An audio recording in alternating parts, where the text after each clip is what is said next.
So the first memory of my father was a gargoyle sitting in the front seat of my mom's car, picking me up from school after doing something stupid like a lot of 5-year-olds do. My father proceeded to give me the whooping of a lifetime. And I ain't talking about a spanking. I'm talking about an ass whooping. One of those pick your switch type whoopings. One of those James the Father from Good Times type whoopings. You know that whooping in your childhood that rewired your whole brain to associate pain with stupidity? That one. And maybe I'm exaggerating. But when a 6'4", 200-pound man claiming to be your father decides the proper greeting is to make sure you fear the day that he comes back, it tends to leave an impression. To this day, my father doesn't understand why he's the only man that I kind of fear.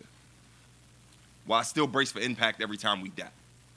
Why I almost square up every time he comes in for a hug. Between the ages of 5 and 13, the proper greeting was always a right jab to the chest that was always meant in jest. But when your father's a gargoyle, those hands are seismic. They crack the foundation of any relationship that is not stable.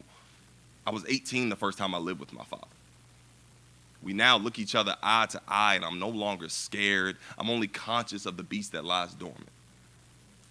You know, it only takes 5 months for the facade of our relationship to give way. After 5 therapy sessions, my father proceeds to badger me. Wants me to answer the questions he probably should have asked about 10 years ago.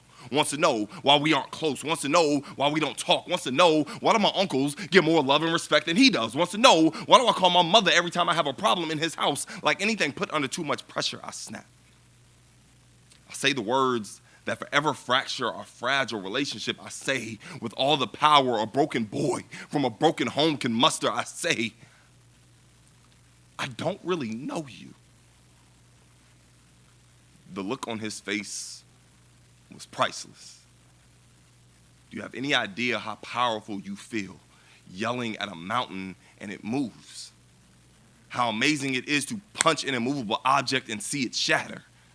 So yes, watching stone become glass for a few moments was so satisfying. You know, I held on to that moment for so long. Not happy, but just content that I had finally stared down the beast and did not flinch. Years later, my mother tells me that day I stabbed my father in the heart.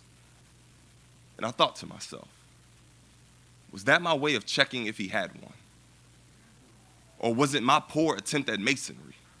Me trying to chisel a gargoyle into something that just wouldn't scare me. What I should have said is I only know the beast, and I've never met the man. And there's nothing more frightening than an unknown animal left outside its cage.